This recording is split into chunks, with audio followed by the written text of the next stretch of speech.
Hello, my beautiful souls. Welcome sa ating tarot reading sessions. Keep in mind, general reading po ito. Maaaring mag-resonate, maaaring hindi. Kunin nyo na lang po kung para sa inyo and leave the rest. Maaaring mag-shift na energies or magkabaliktad ang sitwasyon. Kaya kayo na pong bahala kung saan kayo nakalugar sa reading natin. Okay? So, let's see.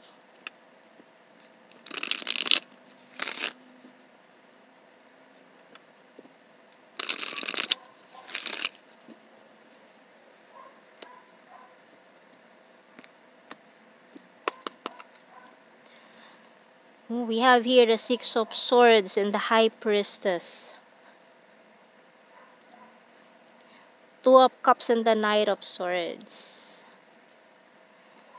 Six of Wands, Eight of Pentacles, and this Three of Wands and the Five of Pentacles. Okay. So someone here is looking at you. No, may nakatingin sa iyo from a distance, long distance. No, pinagmamasdan ka nitong taong ito. Maaaring you're in a long distance situation with this person. Nakatingin siya sa malayo, nakatingin sa malayo. At itong taong ito ay maaaring ginost ka. Ayan, iniwasan ka, umalis, na walang parang bula. Hindi na lang kayo nag-uusap bigla. And bottom card natin, Nine of Wands. Okay. So, mukhang may nangyari sa taong ito na naging eye-opener sa kanya. Kung may pinili man siyang iba dati, kaya kanya iniwasan, kaya siya biglang nawalang parang bula. Ayan, ay mukhang natauhan siya sa mga nangyari dito. May naging ano siya para siyang binuhusan ng malamig na tubig, yung ganyan, or parang natauhan, ganyan, natauhan bigla. Ito sa mga pinaggagawa niya. So, tingnan natin message ng Archangel. Indigo and Crystal Children by Archangel Metatron. You have a bond with children. In particular, you can help children who are sensitive. So, mukhang mahilig ka sa mga bata, malapit ka sa mga bata. And kung kayong dalawa nagkaroon ng anak nitong taong ito, tapos may nawalang baby, ganyan, kasi mukhang may inabando na, may energy ng inabando na dito, tapos may nawalang na iniyakan ninyo, may nag-grieving dito, nagluluksa pa rin hanggang ngayon.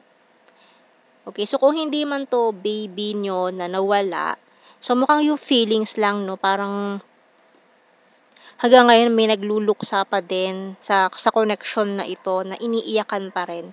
Iniiyakan pa rin yung nangyari with this Five of Pentacles energy natin dito. So kumbaga dati itong taong to walang pakialam talaga eh. Sinaktan ka ng sobra nitong taong to eh. Kasi hindi niya nakikita yung mga maling ginagawa niya. Kumbaga dati narcissist, sarili lang niya iniisip niya. Wala siyang pakialam sa nararamdaman mo. Pero ngayon mukhang may something na nangyari sa kanya na naging eye-opener, natauhan siya bigla, para siyang binatukan ng universe. May nangyaring kakaiba na sa kanya, na nagbigay sa kanya ng matinding realization in life. Okay, so tingnan natin. Mukha kasing sinampal siya ng universe dito. Ayan, or ginawa ng universe yun para matauhan siya sa mga maling ginagawa niya, sa mga ginawa niya sa'yo. So, we have here, healing crystal. So, mukha nakapag-healed ka na from this connection. We have here camera, closed book, letter, traffic lights, and coffin. Okay, so mukha talaga matindi yung ginawa nitong taong ito, na inilibing mo na sa limot yung mga nangyari. Hourglass. Ayan. So, parang for some of you, isinumpa nyo pa itong taong ito na ayaw nyo na siyang makita dahil sa tindi ng ginawa niya sa'yo. Talagang matindi for some of you. No, mukhang physically sinaktan ka rin. Ganyan. For some of you, may mga worst pa siyang ginawa. Pero this person will send a message, a letter. Matagal mo nang sinarado itong kabanatang ito, pero Para siyang kabuting biglang susulpot na lang dyan out of nowhere.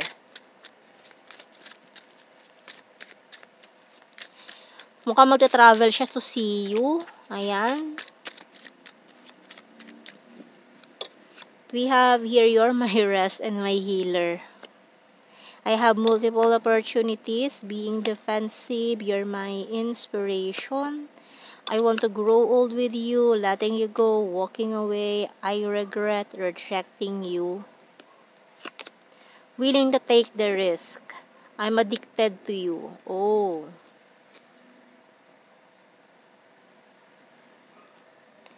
So, matindi pagsisisi nito, no? Matindi ang pinagsisisihan niya sa mga nagawa niya sa buhay niya.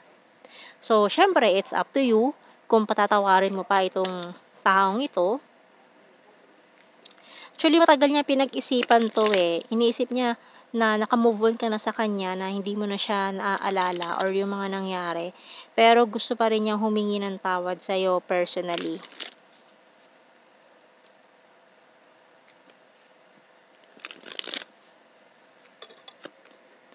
Sometimes I stay awake thinking about you kasi mukhang hindi siya pinapatulog ng konsensya niya eh. It's time for me to heal now. So parehas kasi kayo, kailangan nyo mag-heal both sa nangyari in the past. Kumbaga, kung itong pag-uusap na ito is for reconciliation lang, kumbaga closure, gawin nyo, no? Kung para sa inyo wala na talaga, closure na lang, gawin nyo. Kasi for the peace of mind, no? Parehas kayo na mag-let go sa mga nangyari in the past.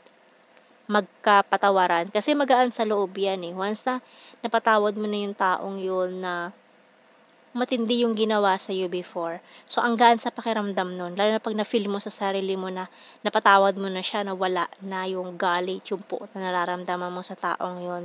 Pero kung alam niyo sa sarili ninyo na mahal niyo naman ang isa't isa, pwede pang ayusin, 'di ba? It's up to you kasi free will niyo naman eh. Ang mananaig dito, free will niyo, okay? So, kung ito ay dead end na or kung ito ay new chapter, kasi dalawa yan eh. Dead end na ba or new chapter? Kasi ang coffin natin, it's about death card. So, kapag may natapos, may bagong simula. So, kung ito ay mukhang new start sa inyo, pwedeng new start sa inyong parehas, or new start sa inyo na apart. Pwedeng ganun. So, we have here, I know that I crossed the line with you. Pero ang ano naman dito, ang importante, nalaman niya, no? Naging aware siya sa mga nagawa niya, sa mga kasalanan niya before. So, I'm starting to understand our connection. I'm afraid to contact you. I look for you everywhere. So, hinahanap ka niya. Pero, natatakot pa siya eh. I don't react when people mention you. The timing just wasn't right for us. Pero, naghihintay pa lang siya eh. Naghihintay pa rin siya ng timing. It was my fault but I blame you. See, tingnan mo Pero ngayon dahil na-realize niya na dati kasi nabubulagan siya sa mga nangyari eh. Hindi niya nakikita yung mga mali niya noon. Pero ngayon dahil sa nangyaring matinding pagsubok sa buhay niya na natauhan tong taong to, na-realize niya na yung mga maling nagawa niya. No, ang laki ng pinagbago nitong taong to talaga. Okay? So, pero yun na nasa sa inyo kung ano ang desisyon nyo sa taong ito. Okay? So, tingnan natin. Kuha tayo ng initials.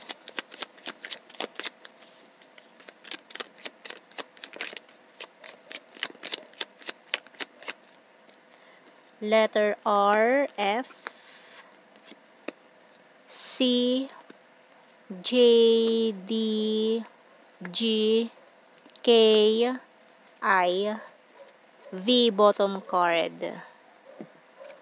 And let's see sa blue card natin, we have here separation, karmic relationship, and union of hearts. So, ito rin yan eh, dalawa din yan eh. For some of you kasi, sa iba sa inyo, itong nangyaring ito ay karmic lessons lang. No, maaaring dead end na talaga. So, may iba rin kasi sa inyo na mukhang ito ay about second chances. So, it's up to you, depende sa inyong sitwasyon, kasi iba-iba kayo ng sitwasyon na pinanggagalingan, no? Ayan, so dalawang ang energy yan, na ang malinaw dito parehas kayo na in separation with this person. Ayan, pare-parehas na in separation. Pero yung iba, it's about union of hearts, and yung iba naman, it's about a karmic lesson na kailangan nyo ng isarado sa inyong nakaraan. Yung iba sa inyo, pwede pang mag second chance, at yung iba naman ay for the closure na lang. Okay? So, ayan, tingnan natin general signs and the messages.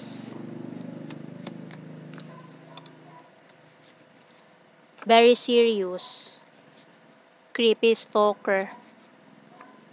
Need more signs. Practical. Chaser. Hilarious. June. Other country. Scorpio number 4. Birthmark. Number 3. Has dirty sense of humor. Number 8. Party animal. Capricorn. Confusing. Wands is fire sign. Aries, Leo, Sagittarius. Cup is water sign. Cancer, Scorpio, Pisces. Talented and very loyal. So, yan ang ating reading, my beautiful souls. Thank you for watching. Take care and God bless. See you in our next reading, guys. Bye-bye.